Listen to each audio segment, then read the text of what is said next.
one at a time, and we'll get the job done. Y'all know what to say. On three. 1, 2, 3. And the home of the Jets. Mr. JetsCentral, we survived the draft. Did you get sleep, man? Are you recovered? I am, dude. I am. So it's funny, man, because it's like right after the draft ends, which is like a 7-hour day 3, right? Just like crazy stuff going on. The undrafted stuff starts. Yeah. And I'm like, oh, shoot, let's go. Because I always get pumped up for the undrafted stuff, too. Yeah, so we got a lot to cover, man, because the last time we talked was on your stream after the first round pick. So there's been a whole draft. There's been undrafted free agents, all kinds of stuff. So I guess my first question for you is, what was your honest expectation going into the draft? And now looking back at it as a broad perspective, what is your aftermath? Do you think the Jets met their goals? I do. One thing that I feel like you can, of course, say this with, every team out there, but, as long as you're leaving the draft with guys that you feel comfortable with in your system, in your culture, guys that feel or that you think would be a seamless fit into the locker room, maybe not with every single draft pick. Sometimes you want to take a swing on a guy that falls, and for whatever reason, like A.D. Mitchell, right, going to the Colts in round 2. That wasn't the Colts' plan. Like, nobody saw that coming, but sometimes you want to take a swing. But you want to get guys that, again, fit the culture, fit the system, fit the locker room, guys that you feel good about, not only just in the short term this year, but also long term, 5, 6, 7, 10 years from now. Again, not in every single case, but first and second round, I'm looking at bare minimum second contract. Yep. Like, I'm not drafting guys in the second round if I'm not thinking they're going to be here longer than 4 or 5 years. Right. So again, I think the New York Jets did that. I think we addressed positions of need early on. I'm happy that we were able to acquire some future picks as well, which I kind of feel like is being lost in this whole draft talk. Yep. We did get a future 3, which was awesome. In 2025, I mean, the JFM pick is like pretty. Don't get me started. Don't get me started right now. It's like next to worthless, man. Like a 2026 6th round pick. I absolutely hated that move. It was just weird timing, so strange. It felt almost disrespectful, in my opinion. Especially because JFM goes out and takes a pay or a contract restructure with Denver. But I don't want to dive. Maybe we'll cover that in a second. No. We're covering that tonight, dude. I'm not gonna. We're gonna start with the positivity and all the good things, and that's towards the end. We'll get to that my anger towards that. But like, we'll start with this because when the draft first started, we were texting back and forth on your show, and to me, at pick 9, I was very tempted where I was like, you know what? Go up and get Rome. It's one spot. He's right there. He's, Neighbors was gone at 6. Like, you know what? If that was my time to be aggressive, I was going to be like, only one spot. Were you thinking the same thing there? You're like, you know what? Or were you even surprised the Bears took him? We know the Bears can go defense there. Right. Yeah. So, man, I guess kind of what ended up happening was like Alt goes 5. And although that was talked about, I didn't really see the Chargers doing that. Right. I felt like I was just waiting for another team's logo to kind of flash across the screen when the Chargers were on the clock, and then boom, pick is in. It's like, oh shoot, they're staying.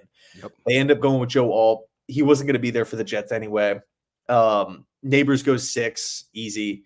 7, the Titans go Latham, and I didn't think I was thinking, well, I mean, I guess throughout the process, I was thinking, okay, well, if Latham or if Alt isn't on the board there, the Titans will either go Fashanu or maybe try to go with the best available pass catcher. Yep. But then we saw all the mocks literally come out on draft day and the day before, either going Alt or Latham. Yep.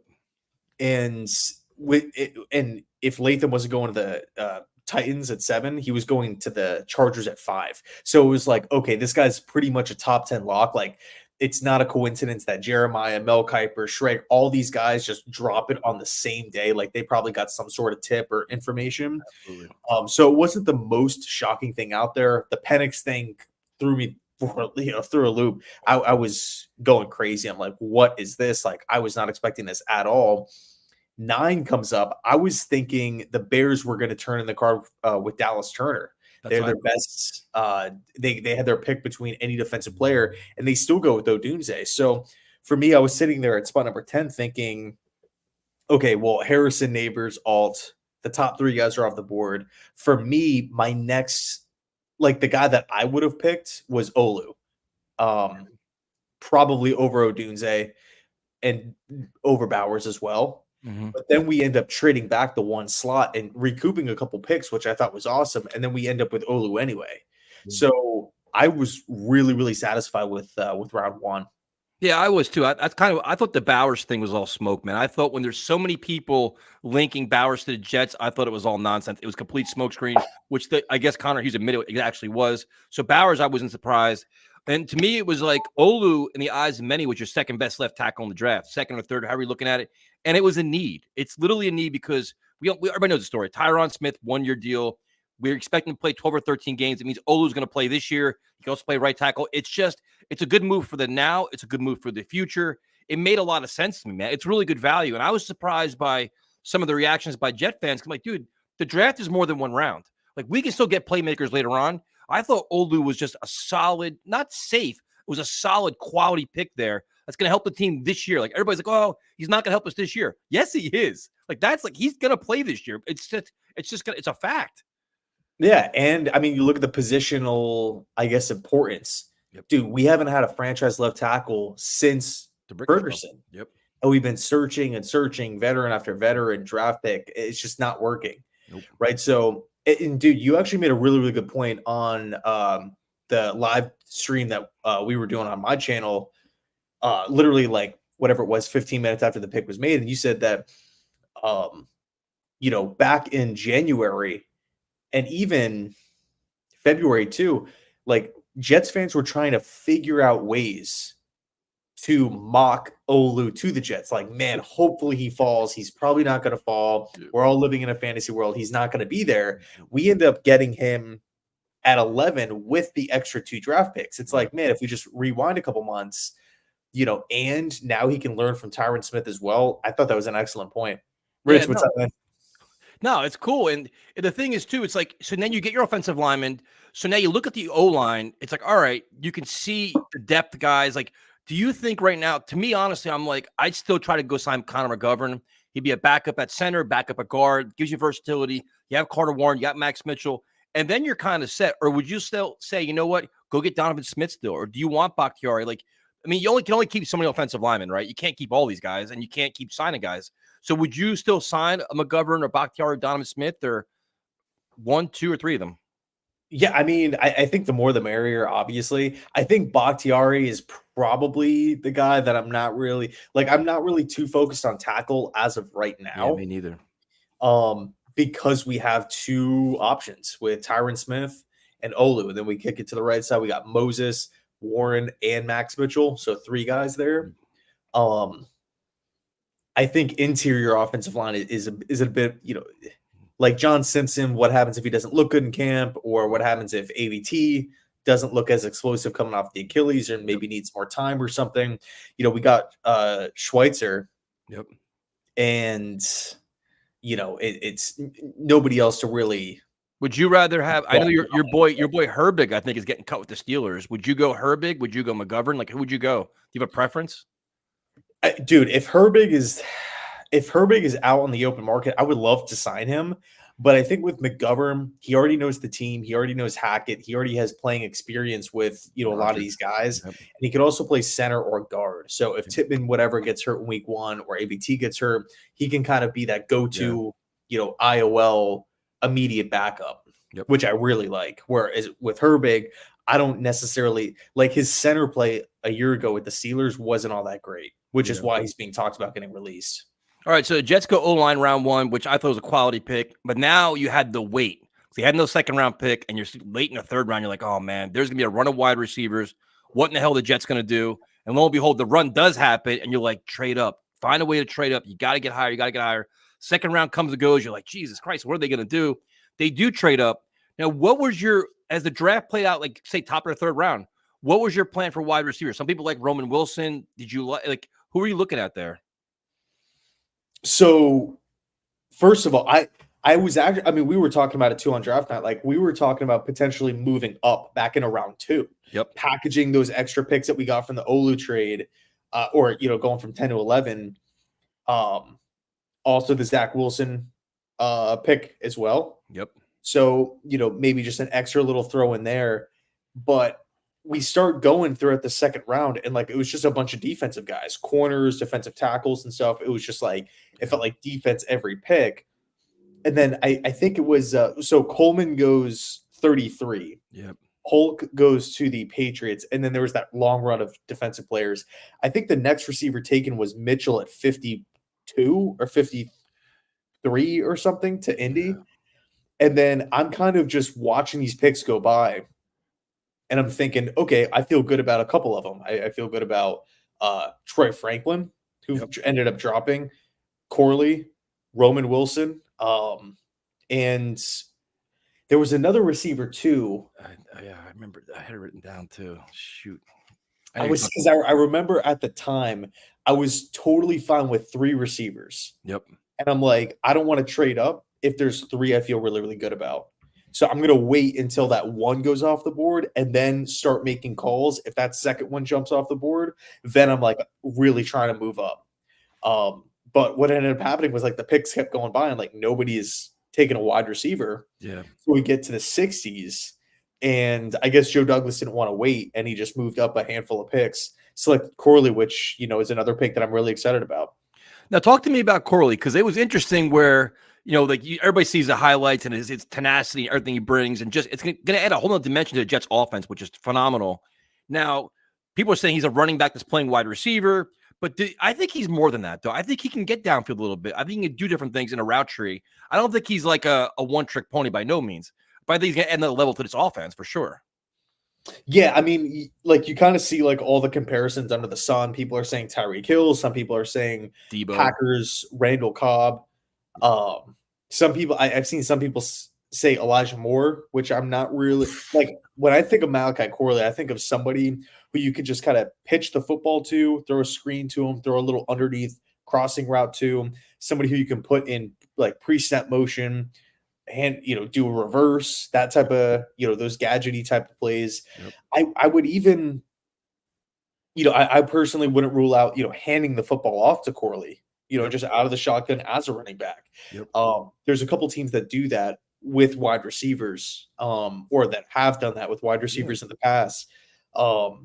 Which I think, I even think of how Debo sometimes lines up as running back and they would hand it to him.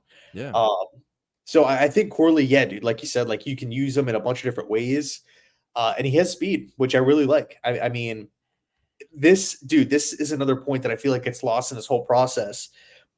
Is it impossible for a prospect at 21, 22 years old to not get better? People talk about these college prospects like they're finished products, and they can't get any better. Oh, this is who he is. In regards to Olu, it's he's not a good run blocker. He's never going to be a good run blocker. That's it. It's man, he can really, getting in an NFL weight room, working with NFL coaches, picking up tidbits from other offensive members, right? All these different things, connections that he can make. To me, it's not fair to say, well, Corley can't get downfield. Exactly. He can't hurt defenses, in the deep parts of the passing game, because he didn't really do that in college, whatever. It's all right, well, this is a completely different situation, and Corley can still get better along with every single wide receiver in the draft. So, and then also to special teams. Yeah, especially working with Aaron Rodgers too. It's not like I think a lot of times our players in the past were stifled by the quarterback and maybe the coordinator as well, where you weren't getting the most out of them. I think Aaron Rodgers will get the most out of all these guys, which is a good thing. So, but I mean, Corley, I think, is a great dimension. Now, after that, the draft gets really interesting because we kind of talked about this for the last couple of months. It was you want to get wide receiver, you want to get offensive line help. We were talking about getting a running back as a veteran, get the backup quarterback, all this stuff. So the Jets go out and they get a running back, which was all right. But it made a lot of sense, dude, on so many different levels with Braelon Allen, where I was all right, the Jets need that short yardage guy. You need the goal line guy. You need that that bulldozer at the end of the game to wear on the defense. You need that physicality, that tenaciousness. Because, when Breece Hall gets a spell, here you go. Here's the guys who going to ram it down your throat and do that. And like you said, the one thing on him is well, he doesn't catch the ball a lot. He's a work in progress, man. These kids are all going to get better. You can add that element to your game. He shows flashes of it. Good pass protector. So the Allen pick made a lot of sense to me, man. I think that was a need. And we talked about getting Ezekiel Elliott, who went back to the Cowboys. I think this is a pretty good option that could be here for the next, 4 or 5 years. Yeah, for sure. I think the Allen pick was interesting because, you could always pick up a veteran running back for cheap, Mm-hmm. In the market. And that's kind of, I felt like we were both on like the same page with. Yep. But Allen's a guy who now, is going to be on a cheap rookie contract for the next 4 years, hopefully at least. Yep. Like you said, pass protection, I feel like that's an underrated part of his game. Yep. Allen kind of has that tough feed me the rock mentality, which I like.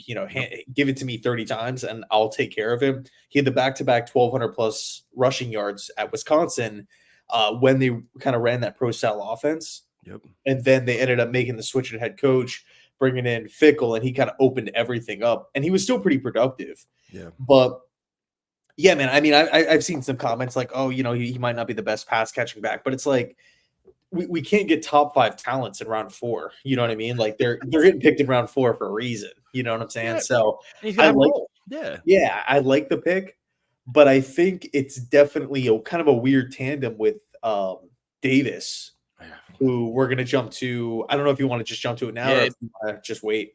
Yeah, because once the Allen pick happened, I'm like, all right, my next pick, I'm like, you know what? I'd go offensive line again because there's still a lot of talent there. Like, let me say this. I hate the way Joe Douglas navigated through the 4th round. I hate it. I hated all the trade backs. I hate him moving. I think he left things on the table. He did get a 3rd round pick next year. Great. But I thought he got a little too cute. I'll just be honest with what I thought. Then it was like, all right, you get Allen. Makes a lot of sense. Good fit. You got Brees, speed, Allen, bulldozer, Izzy, dynamic. We'll see what it is. So then I'm like, next pick should be offensive line or go wide receiver again. But I want a guy that can go down the field a little bit more. Like, kind of keep adding, pieces to the puzzle. They get Davis, and it's like, all right, that's kind of what we just got. He's the same kind of running back, another bowling ball kind of guy. And I'm like, is that the best value? And everybody's like, well, there's special teams, there's this, there's that. And I'm like, still a running back. Like that one kind of made me like, we could obviously buy into it, but I don't know, man. This didn't seem like it was the right pick at the right time for the Jets. Yeah. And like so Jordan Travis happened before Davis. So They land him. That's right. Yeah, that's right.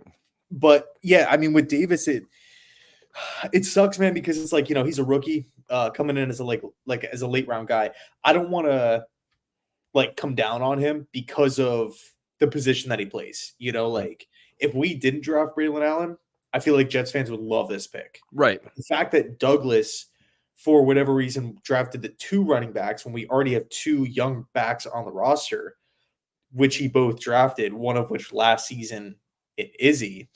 I think it begs the question, like, are the Jets really going to carry 4 running backs on game day, like on the active roster? And if the answer is no, then it's like, okay, who's going to the practice squad? Yeah. And once we get to that point, it's like you're in a lose-lose because Brees isn't going, Allen isn't going. So it's either going to be between Davis or Izzy. Yeah. And again, you're not drafting a player here in the late rounds to put him on the practice squad. No, I mean, it's got to be special teams then. It's got to be special teams. It's got to be the X factor for him. Like, that's what's going to get him on the team and on the field. But it just seems strange to me. I was like, another running back? I'm like, I want a wide receiver so bad. And you're right. I forgot Jordan Travis. That's my bad. So now that was a guy that we talked about too. We're like, going into the draft, the Jets trade Zach Wilson finally. This is the perfect scenario. You got Aaron Rodgers. You got Tyrod Taylor. You could literally sit for 2 years and just learn and enjoy life and become a much better football player. It came down to Travis or Pratt. The Jets had their choice. They had a choice of a bunch of people, actually. Did you like what they did here? I did. Yeah. I think after the Zach trade, it was like 100% guarantee that they were going to go with Pratt or Travis. It was just a matter of who they preferred. Right. And because the Jets were linked to both guys heavily, they scouted both guys heavily. Both guys make sense as a developmental quarterback. Both guys bring multiple traits to the table. Pratt, the kind of the more traditional pocket passer.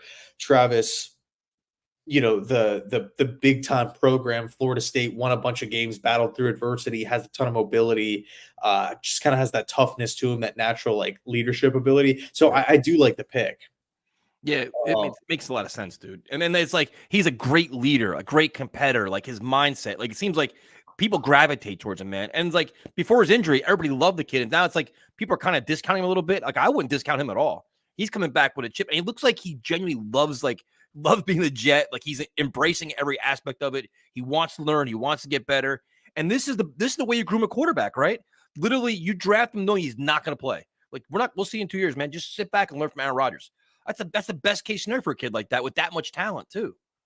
Yeah, and also too, like just being from Florida, so last year I watched every Florida State game.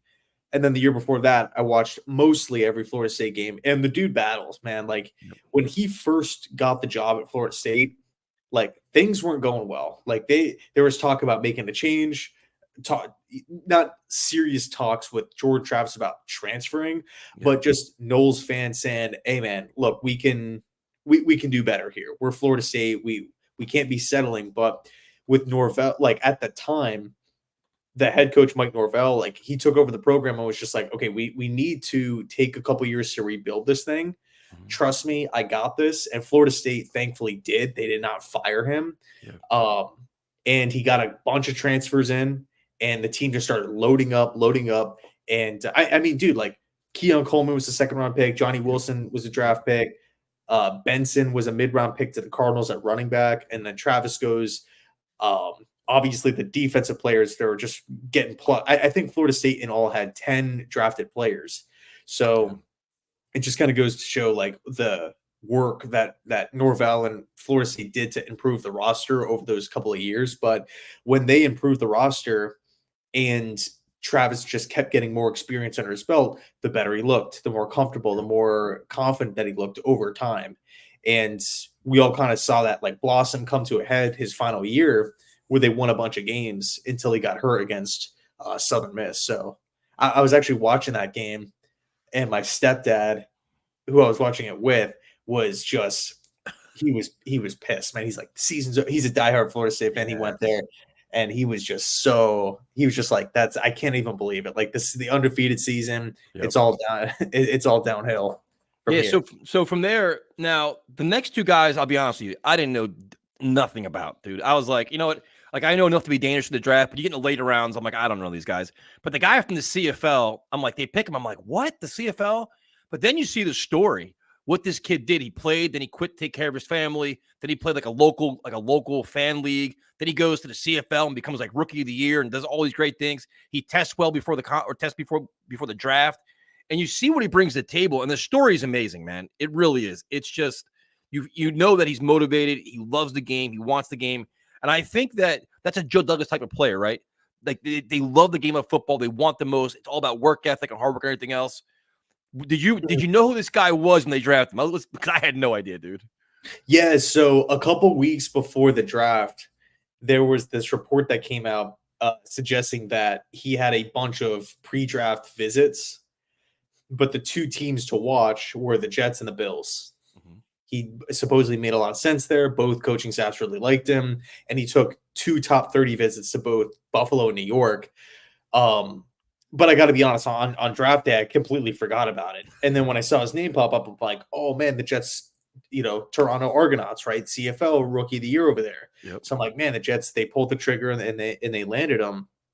But I remember looking at the report at the time, thinking, the Jets probably won't do it. We're 3 deep at corner with just the starters. And then, Eccles is a good backup. And then Isaiah Oliver, too, was an early JD signing before free agency started. And he was, former high-end pick, second-round pick, I believe, with the Falcons out of Colorado. So I'm like, man, now we're really looking at 5 corners. We probably won't take one.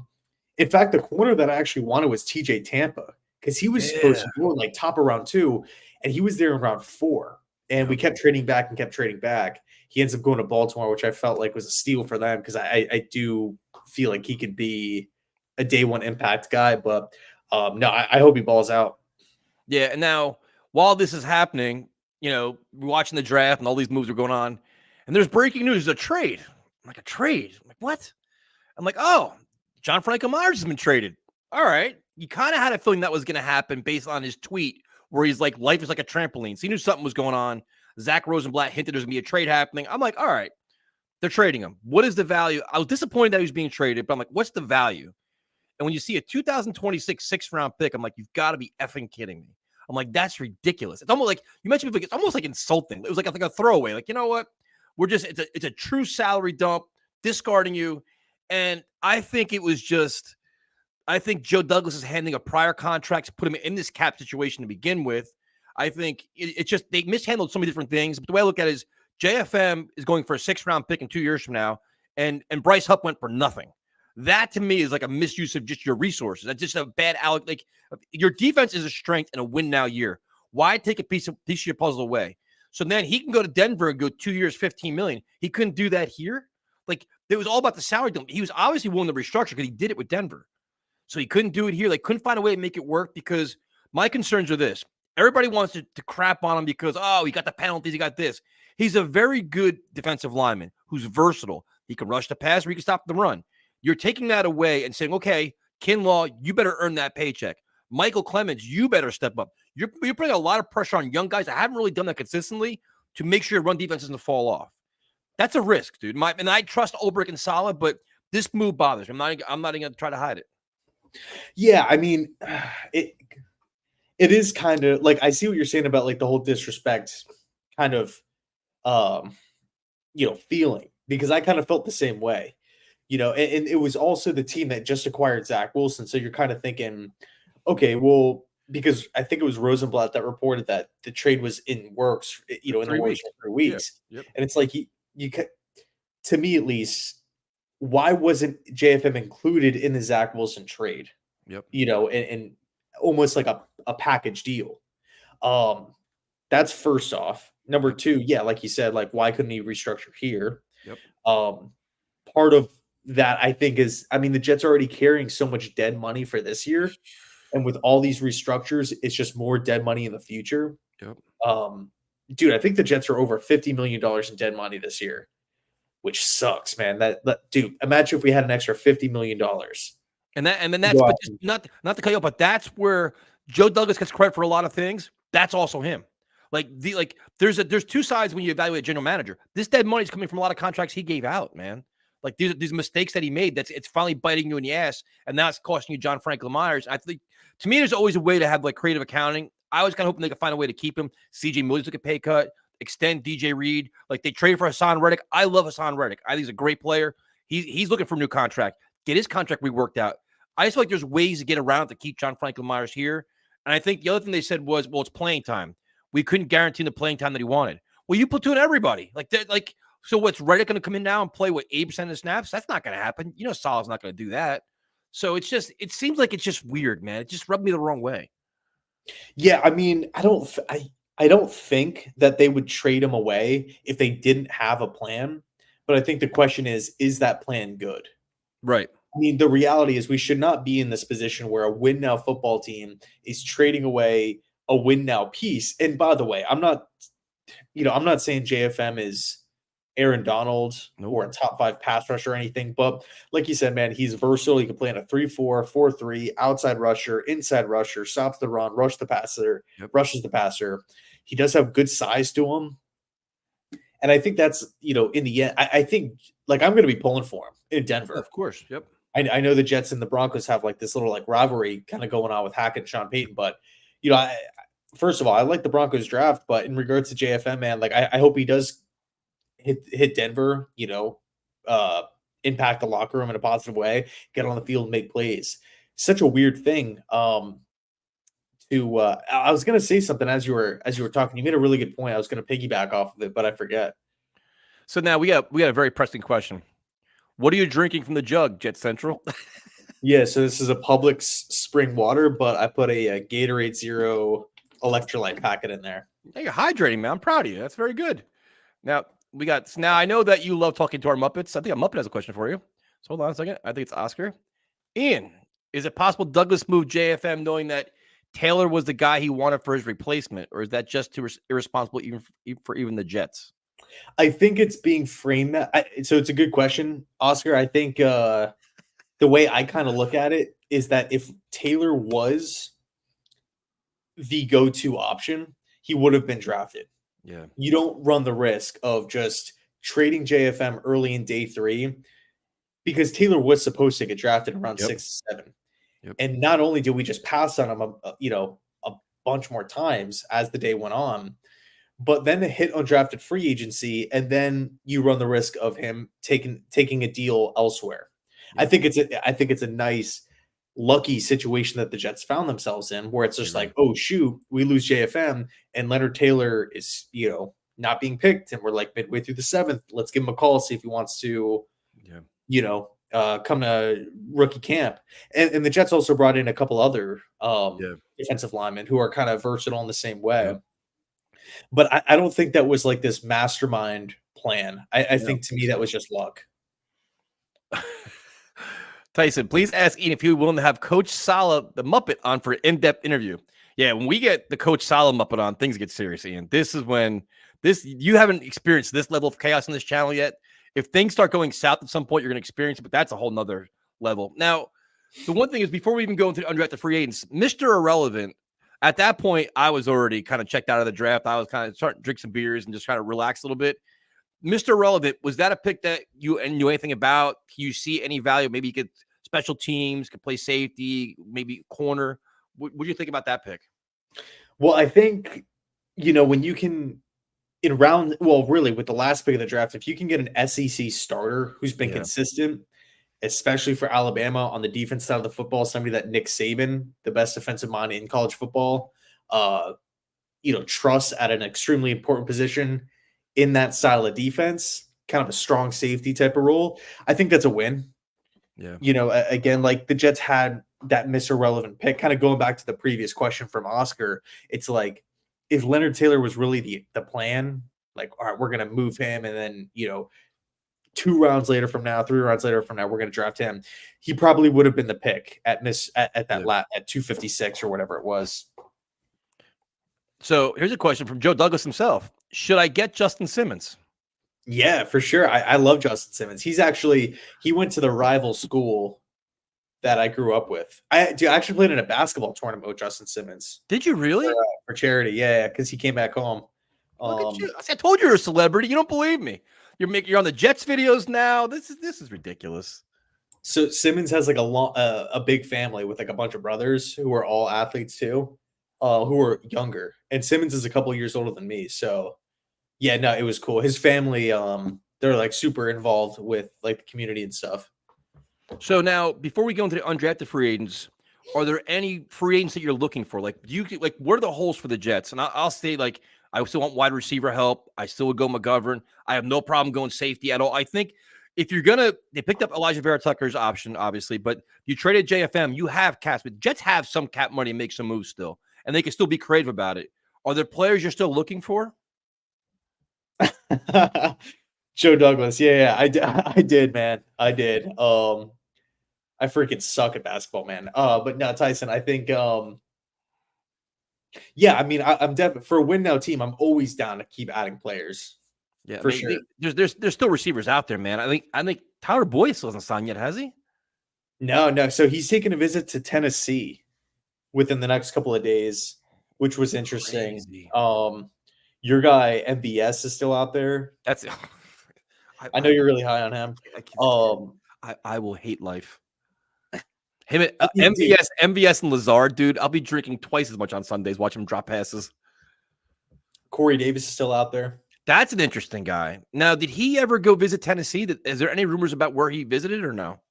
I don't think so. I don't really think there's anything. Okay, so what else? So the wide receiver, is there a safety preference you have, an offensive line preference? Like, are there guys, do you have like a top 5 list of guys you're like hoping to sign, or you're just kind of waiting? So I was actually going to come up with my list tomorrow, but see, we're gonna get a JetsCentral exclusive right now. McGovern's got to be on the list, man. I mean, we talked about him before, but he can play center, he can play guard. He knows the team, knows the scheme, knows the coaches, knows the players around him. I don't think Mims wants anything to do with New York. No, he wants out. So I guess apparently Smeeney said today that he wants to go to Nashville. That's just wild. Like, I guess he wants to be closer to home, but man, the chance to play with Aaron Rodgers, I think, should overpower that for a team that, did a lot of things for you. I don't know. I guess that's just me. Yeah, I mean, at this point, if Davis wants to come back, awesome. But I don't think it's going to kill the Jets if they don't bring him in. You know what I mean? All right. Oh, there you go. So Clancy brought up. We got a more pressing question. Ian, can you try to convince me to make some sleeveless hoodies for Let's Talk Jets merch? Summer's around the corner, and hoodies are too hot for his fur. Do it, Tyson. Bro, send me one. I'll wear it all the time, man. We got to keep our Muppets. It gets hot, man. So we, what it is, like they've been asking, like the Belichick, like sleeveless hoodies. They've been asking for like 2 years. They want like that rugged look. So, well, do you sell hoodies? Yeah, we did a bunch of hoodies. We did black ones, gray ones. They were awesome. But now it's like we're not like a store. Like they're like, oh, we want like hoodies, we want snow hats, we want winter, like all kinds of stuff. Because you could always Oscar could always do them himself, like cut them himself. Because I'm sure that's how that, like, if you want that rugged look, you just got to grab a pair of scissors and just go at it. Let's see what we got here. Tyson and Ian, I just want to know, why is Tyler Boyd not signed yet? Is he asking for too much money? Are people sleeping on the safety position? What is it? I'm surprised because we had Boyd high going into free agency. I was like, he's got to be up, and I guess it could be money, or is he waiting for like, I thought he was going to go to Pittsburgh, to be honest with you.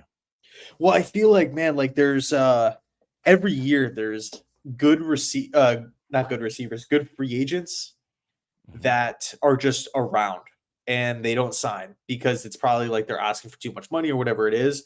But teams are so focused on the draft where they're like, all right, let's see how the draft plays out. Draft a bunch of guys, fill out our roster a little bit, and just see how the board, plays out. Yep. Because a team that really needs help at a wide, because for example, Tennessee is a good like. I mean, I don't know for a fact that Tennessee liked Harrison or Neighbors, but if they were thinking Malik Neighbors is our number one choice and Joe Alt is our number two choice, and they're not there, now we go with Latham. Yeah, and maybe they liked Keon Coleman at round 2. Now he's off the board. So all right, T'Vondre Sweat is our next guy. And now round 3 hits and you're looking at the board saying, all right, well, we really have been trying to target a wide receiver here, but it just doesn't make sense for us to draft one. Oh, wait, you know what? Tyler Boyd's out in the free agent market. Let's just go bring him in for a visit. So I think that's kind of how it works, where, these marquee free agents are going to have like a lot of buzz with the win now football teams, like right after the draft. I think the Raiders just signed Michael Gallup 1 year, $3 million. Like that was a team that didn't, they went Bowers in round 1, Powers Johnson in round 2. I forget who they went with in round 3. I don't think it was a wide receiver though. So it was just like, oh wait, we didn't go with a wide out. Let's just bring him in real quick, scoop him up, cheap contract. So I expect like Quandre Diggs and stuff to sign pretty soon as well. But there's always those late summer signings: Dalvin Cook, DeAndre Hopkins, Morgan Moses a couple years ago. And McGovern signed late too, didn't he, last year? I think it was like a day before the draft or a day after the draft or something.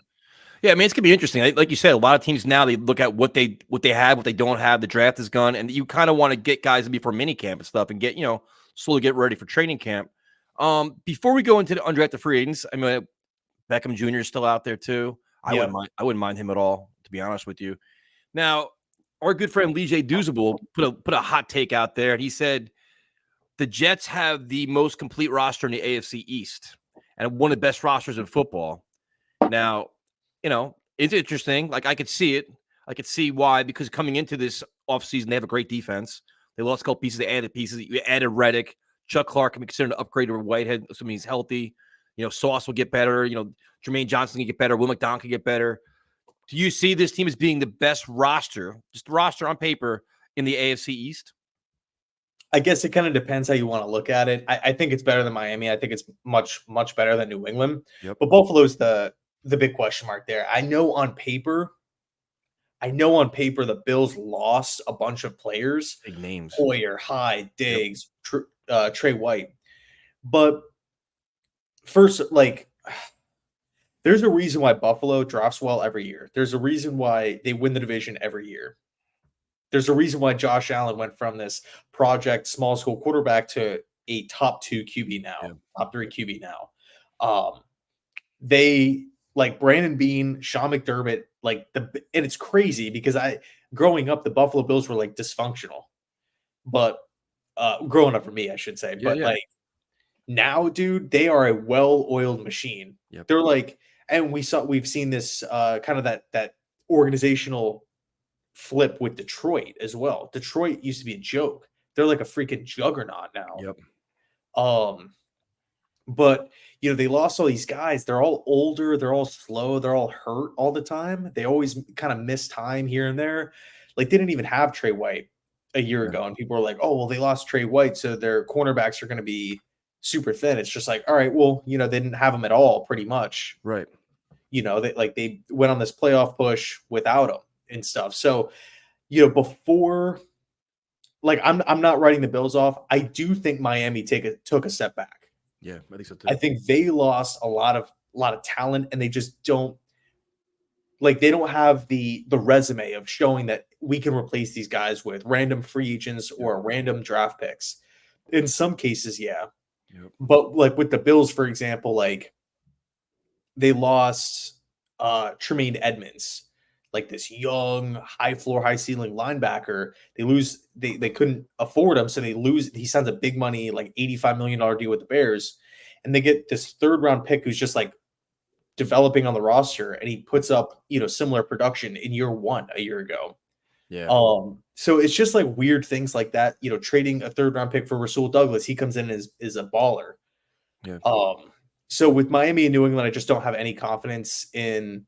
Well, I shouldn't say any confidence in Miami. I think there's 0% chance New England makes the playoffs. Miami, of course, there's a pretty high chance, but I think it's less this year. Yep. I think really the division, if the Jets stay healthy, it's going to be Bills and New York to the end of the season. Yeah, I agree with you. And I think that the thing with the Bills, you said it perfectly. It's like they have a program, dude. They have a system and a program. Like that's like the Sean McDermott program. It's like plug and play guys. Take them out. Like they lost Steph Diggs, but you got kind of feel they'll find a way to make up for that. Spread the ball around a lot. I mean, once they changed coordinators last year, Josh Allen actually played better, spreading the ball around, and kind of Diggs was getting less opportunities. So I think the AFC East, and I have so much respect for Josh Allen and McDermott, dude. I love the way they play the game. Josh Allen's an incredible athlete. He'll keep me every game. I agree about the Dolphins and the Patriots. I will not until we win the AFC East. It's still the Bills to win. But if you look at just go ahead. No, I was just going to cut you off and say it pisses me off so much because the Bills literally, since Bean has taken over, they draft players that I want the Jets to draft. Maybe it doesn't make sense. Like for example, like Keon Coleman. Yeah. Like he was like one of my favorite receivers in this class. I loved him. I'm like, I texted my buddy Manny the day of in the daytime before round 2 started. I'm like, bro, I swear to God, if the Bills draft Keon Coleman, I'm going to be pissed. And lo and behold, boom, he's the pick. But like Deion Dawkins, Edmonds, I mean, you just kind of feel like, at least for me, a lot of the guys that I just kind of watch in college or, I see pop up at the Senior Bowl or the Combine or whatever. It's like and I'm thinking like, oh man, he'd be a really good fit for the Jets for whatever, on offense or defense or whatever. And the Bills end up taking them. It drives me up a wall, man. Yeah, no, I have a lot of respect for them, man. I can't discount them and start I have a lot of I like the Jets roster. A lot of that falls on Aaron Rodgers playing to a very good level.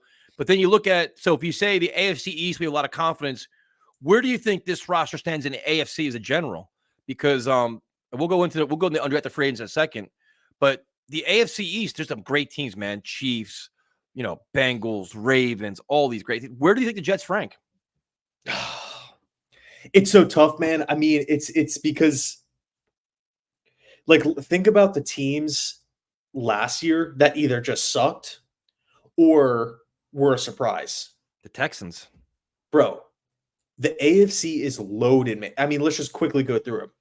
Ravens, Browns, Steelers, Bengals. Every team in the North has a chance to make the playoffs and get double-digit wins. Yep. All 4 teams killed it this offseason. Yep. AFC South.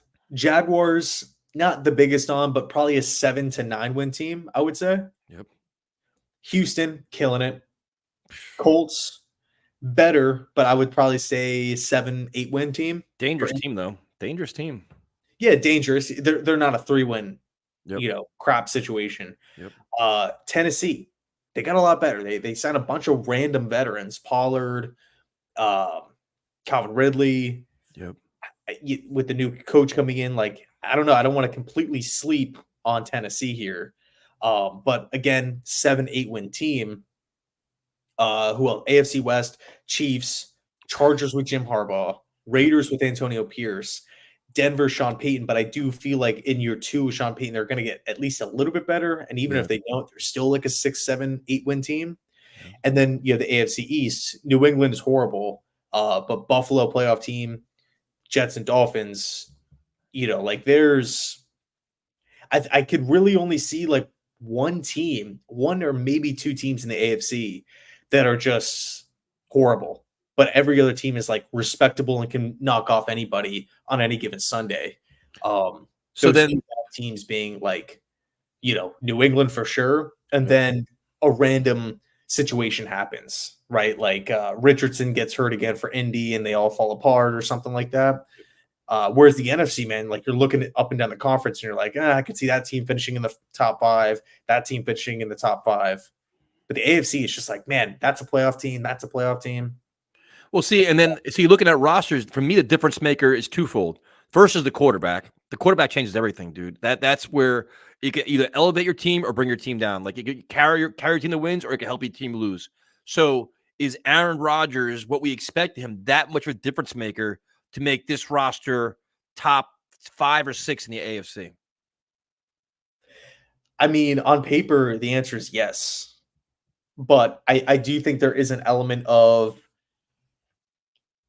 him playing at his age, him coming off the Achilles, all these 1-year contracts, like just because you don't want to have like a dream team situation with Philly where they're just signing names, signing big, star players, and just expect the chemistry to be there.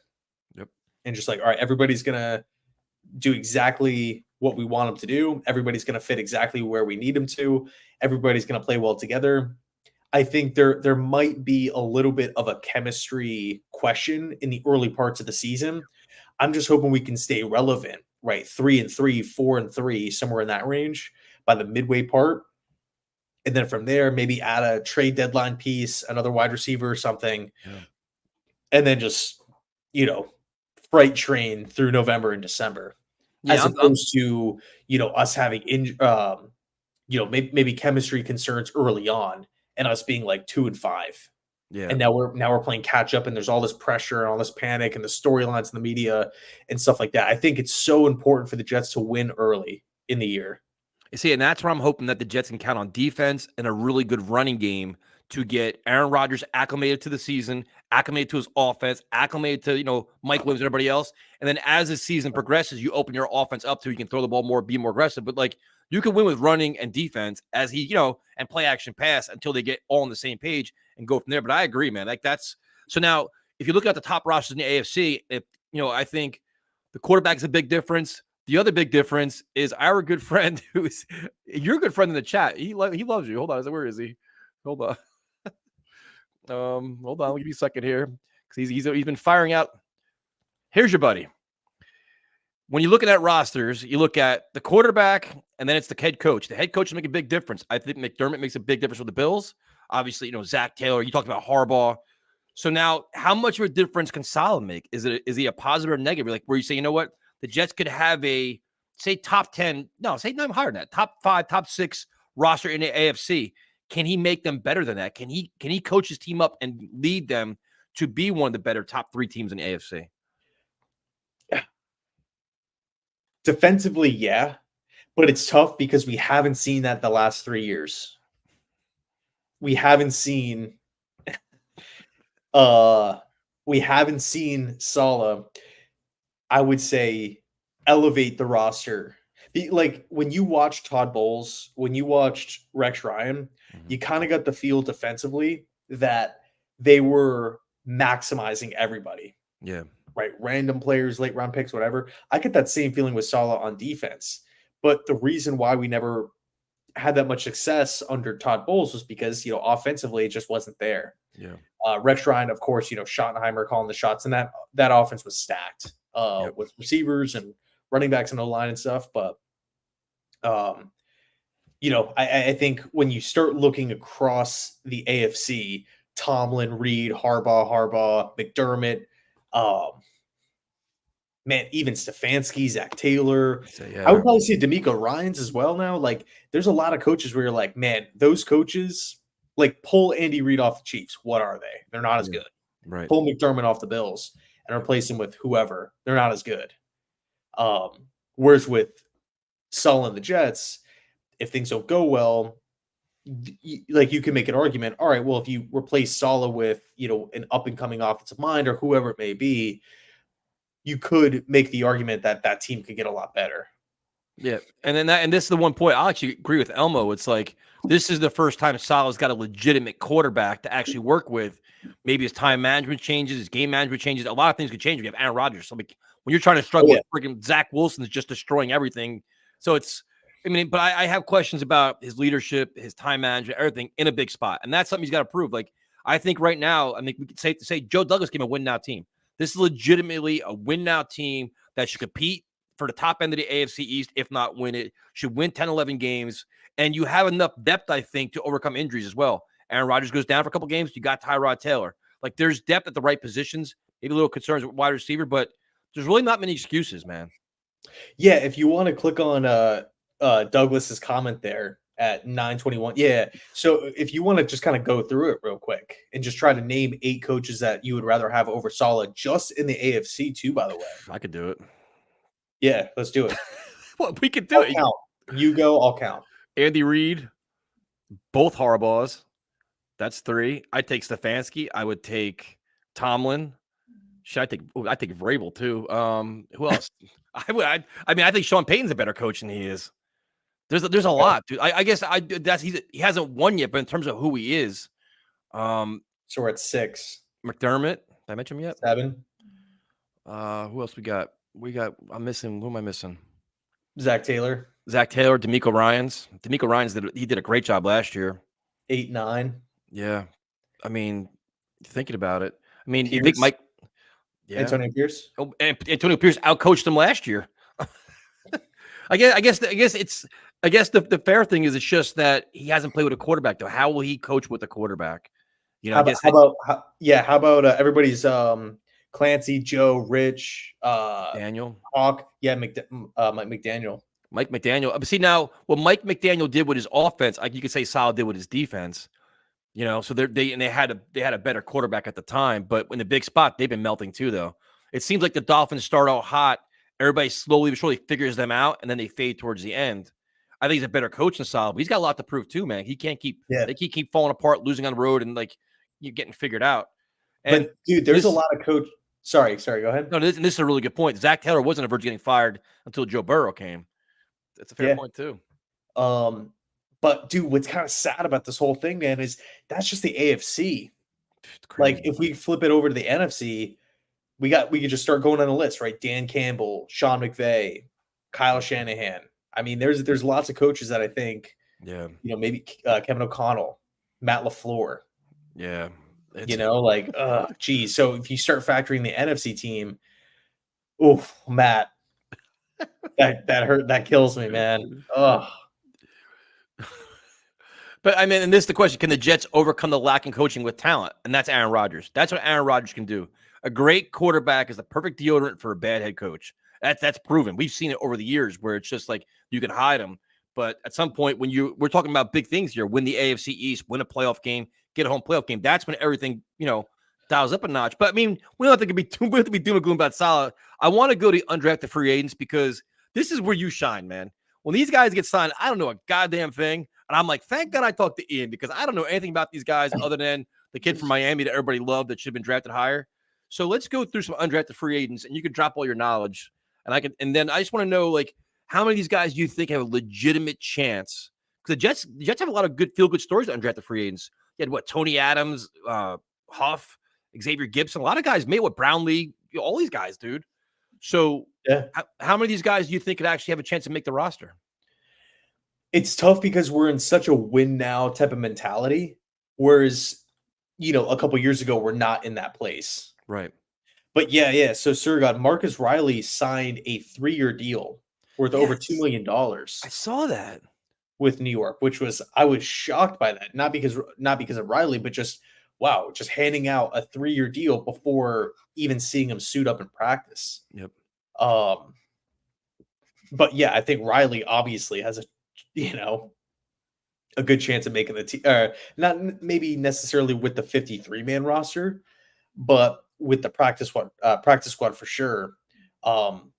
They drafted a defensive end from Michigan who I think has a good shot. Obviously, Taylor from Miami, Monroe, the corner from Tulane. Wait, can we go back to Taylor for a second? So what's the story with him? Like, what is the reason why he dropped to such a high draft grade to then going undrafted? Is there like a what happened? I don't know why he dropped, but I do know that he was being mocked in rounds 5 through 7. Right. And it's one thing if like, all right, that round 7 is just kind of like a crapshoot. Yeah.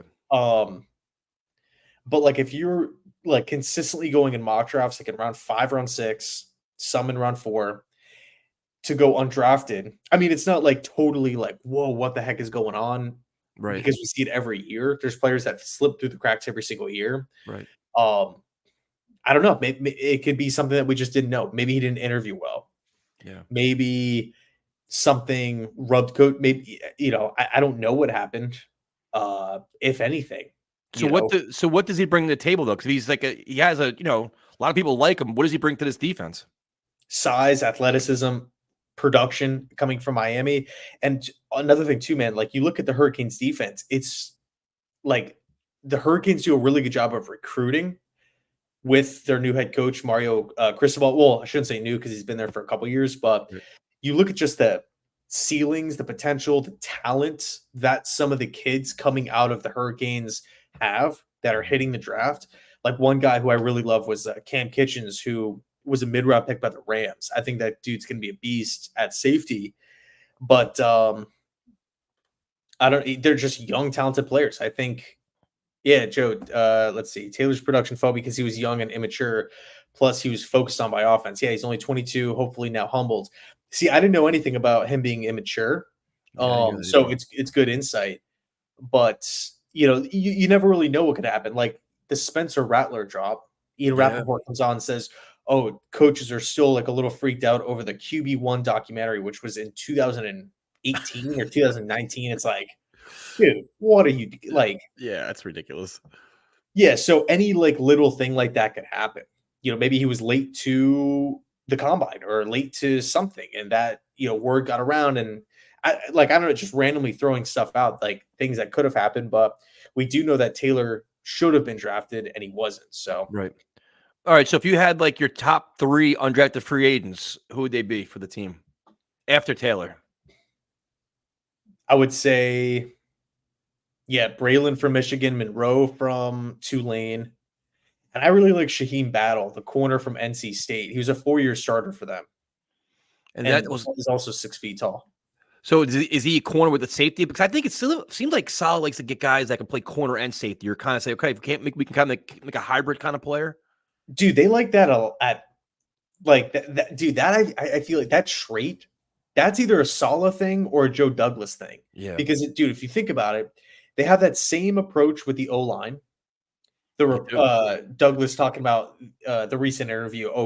Olu's going to be taking snaps on the right side and on the inside. I'm like, dude, he better not be, man. I'm not an offensive line coach, but I do not want to see that. Nope. But McGovern, Tittman, moving guys' positions around, defensive linemen, right? Guys that can play on the inside and outside, linebackers like Thompson, Najrul Dean, and Jamie and Sherwood that, at times could line up at safety in college and stuff, like these tweener types of players. I feel like that kind of, Joe, Eric Watts, the UConn D end is a stud too. Yep. Good call. Yeah, it's gonna be interesting because, like, you figure, like, you're right though. Like, the last couple of years, the Jets would get undrafted free agents, but the roster was lacking talent, so they had a legitimate chance to make the team because they just there was a lot of opportunity there. Well, now this year we just went over the roster where it's like there may not be that many spots available where there could be a good battle to make the practice squad. I think at this point because they have some pretty good talent. I think the corners are interesting too because I like Eccles a lot. I always thought Eccles was a good player, but you want to start like, what happens with DJ Reed. Could this be his last year? What happens there? Did he restructure him? So you want to start kind of getting guys behind these guys to, to back them up a little bit. Yeah, man, for sure. Okay. See, you love this. I know you like when he bothers me. This is you wait between this and the Muppets. So Coach Sal Tyson, I want to know if you will give me credit I deserve when we win our home opener, start the season 1-0. Because I technically won a game is what you won last year's home opener. You beat the Bills last year. I don't care. You get credit when you win the AFC East. That's it. This is the stuff I deal with here, man. This isn't fair. Here's a question I have for you, Tyson. So, really, everybody, if the Jets make the playoffs but lose in round one, are you making any changes? Oh, did they win the AFC East? Either or. Oh, I'm not saying like they went 15-2 or whatever, Right. but just like they get in as an 11-12 win team. And they get there and they lose the first game. No, I think what's going to happen is if they do that, Rodgers is coming back then. They make the playoffs. Rodgers will be like, I'll come back next year. You're not going to blow it up. You're going to bring everybody back. And it's such, it's such a question that requires context. How will we lose the game? Do we get blown out in the playoffs? But just kind of, thinking about the future. But that's also level in Salah. Like if we just barely make the playoffs and then get bounced out in round one, would Woody Johnson make a change there? I think it's all Aaron Rodgers, man. I think they're like, what, we've seen enough. Because one thing we don't really talk about is this team needs to learn how to win, like big games, and like they haven't done that. They haven't proven they can win big games. Salah hasn't proved that. This team hasn't proven that. Now that could be the quarterback, but so if they find a ways to finally have a winning season, which is progress for this coaching staff and the organization, but you lose in the playoffs, then they're like, all right, this is like last year came into building block year, but it wasn't unfortunate because Rodgers got hurt.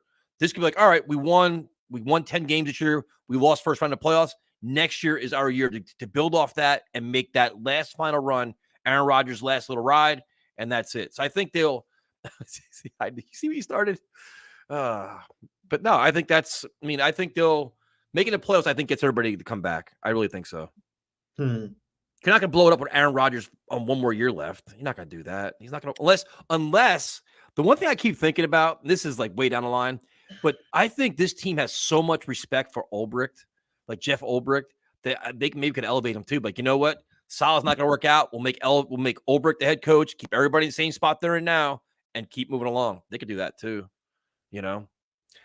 Yeah, I just don't know if Ulbricht would solve a lot of teams. Well, it's such a hypothetical. Yep. You started this. Yeah, I did. See, I'm usually the negative one. See, now you're talking about not losing the first game in the playoffs. So. No. So this kind of started from a conversation that I had with my brother because he was asking me, he's like, hey, man, like if New York, because we were watching the Knicks game and, there's so much like hype and stuff like that with the Knicks. Philly comes back and has this epic win last night. And it's like, if the Knicks get bounced out of round one, like that's disappointing as hell. Bro, there's no coming back from that. That'd be a disaster. They lose up 3-1, they lose the series. Yeah. So whatever the conversation kind of started was, well, if the Jets were to get bounced in round one, doesn't really matter how they get there, whether they're like the Knicks and the 2 seed, like they're the favorite, or they're just a wild card team. Yeah. Do you make a change at head coach? Kind of like, who was it? The Chargers with Schottenheimer all those years ago. Yeah. Well, they would go to playoffs with a great team and always bomb out. And they'd be like, they go like 14-2 and bomb out. Like, it was terrible. And the Jets were beating them. Jets were one of the teams that were beating them. Now, here's a good question, or not question, comment actually. I think Joe Douglas should be extended now. That way he can objectively evaluate the coaching staff rather than be tied to them screwing his judgment. Because right now they're a tandem. Everybody considers, they're like, one goes, they both go. Do you think Joe Douglas has done enough this offseason between the draft and free agency where it's like, listen, we put together a legitimate, win now team. We talked about top 6 roster in the AFC.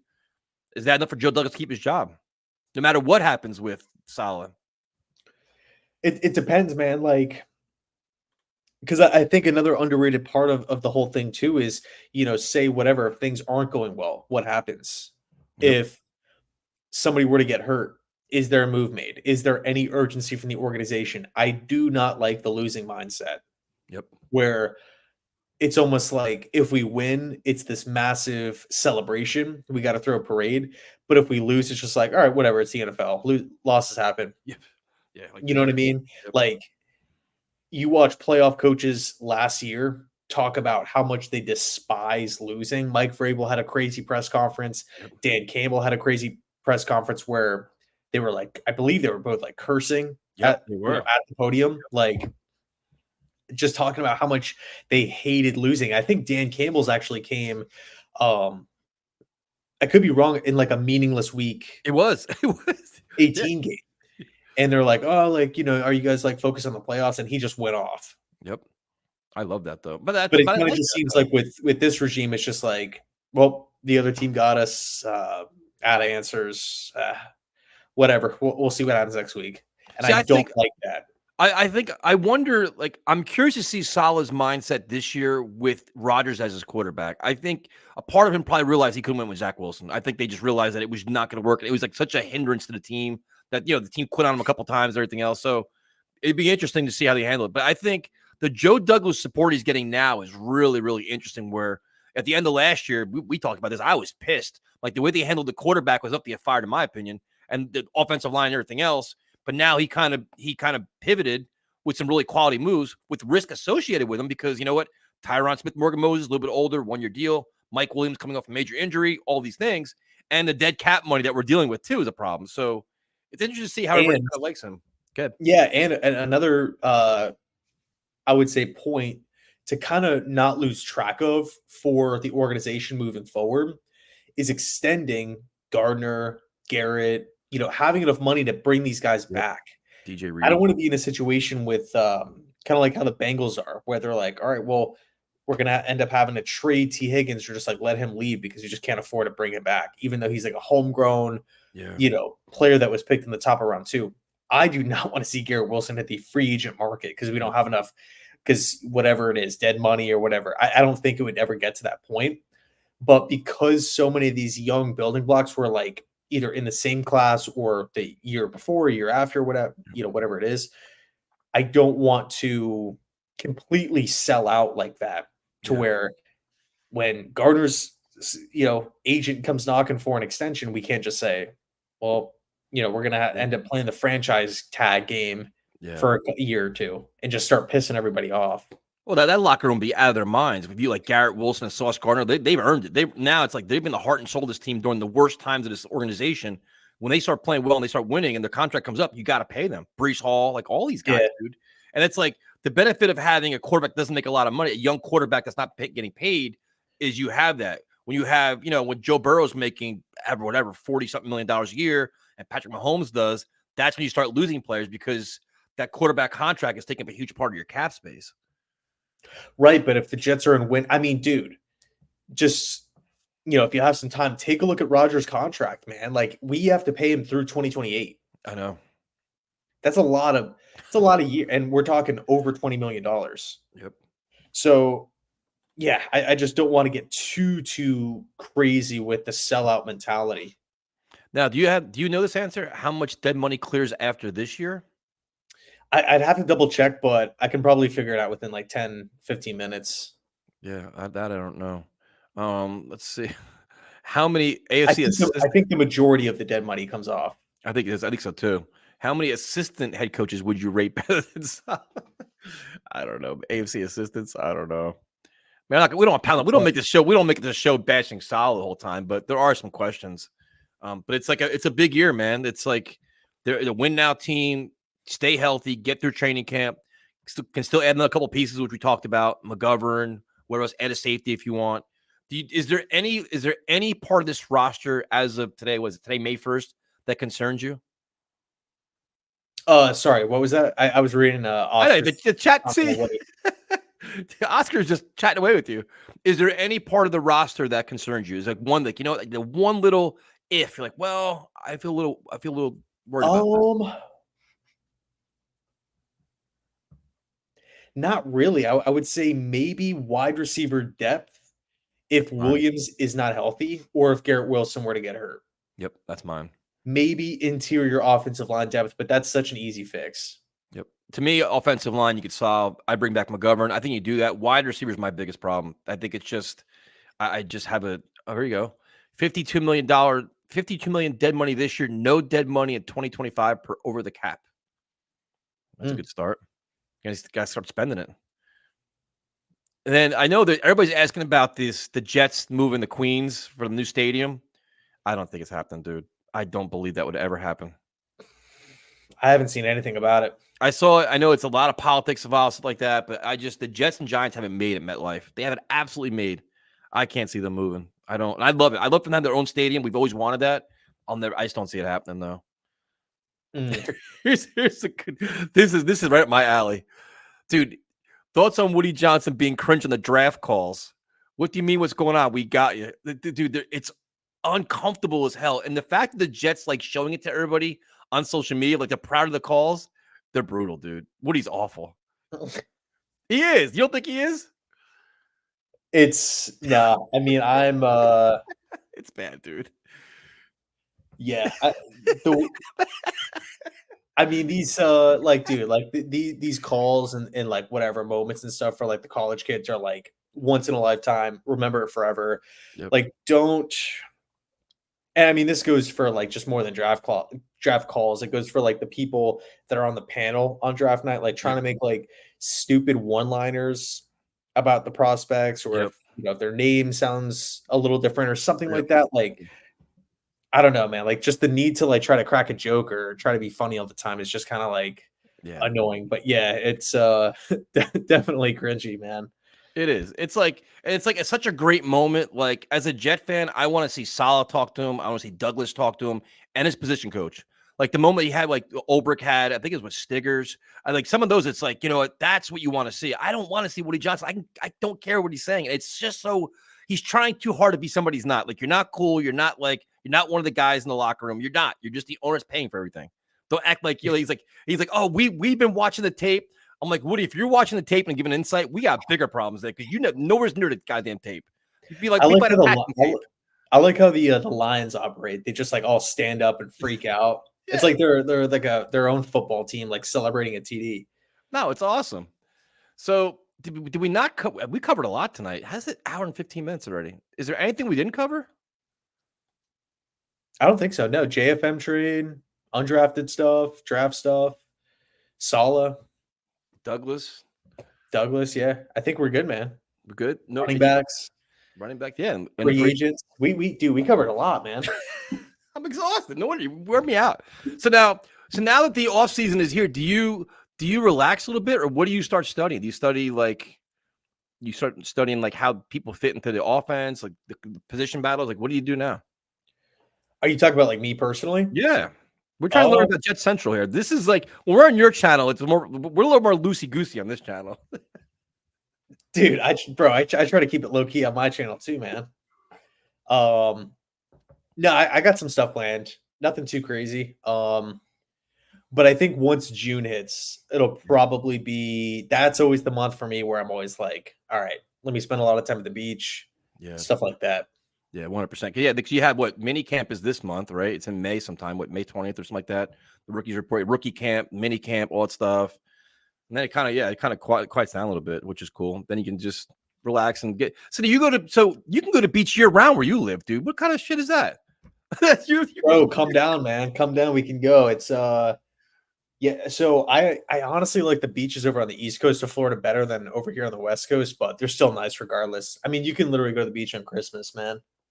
Yeah, rookie training camps on Friday. And now Oscar says, if your brother starts his channel, calls it Bill Central, Oscar wants a cut. Yeah. Dude, me and so his name is David. Me and him were talking about that a couple days ago because I don't know, man. And funny enough, me and Tyson were actually just talking about this too. He just works like crazy, like 50, 60 hours a week. So it's just kind of like getting it off the ground is kind of the part that he's like struggling with. But no, if he ends up starting one, that's probably what he's gonna call it. So yeah. All right. Well, thank you guys for all joining us. We're trying to get a routine down. Like we've been like kind of fluctuating days, Monday, Tuesday, Wednesday, just because of schedules and also the chaos. But as the season gets closer, we'll definitely narrow down a day so everybody knows when we can kind of figure this out. But thank you guys for joining us. Thank you guys for watching. Ian, thank you, man. Everybody knows who you are, so I'm not gonna promote your stuff. So I know, dude. Oscar, I do. I'm always reading the stuff. But yeah, no. Thanks for everybody hanging out. It was awesome. Like, dude, this hour and 15 flew by, man. It's wild, dude. Yeah, we definitely appreciate it. And that's the funny thing is, like, I knew you get the biggest kick out of the Muppets. I could see it like in your face. Like you start seeing the Muppet comments. It's so freaking funny. It is, yeah. It's I always look forward to it. Thank you guys for joining us. Oh, when's the schedule come out? That's my last one. Mid-May. And as always, go Jets. That's what he says. Let's go. All right, we'll talk to you guys later. Have a good night. Catch you guys later.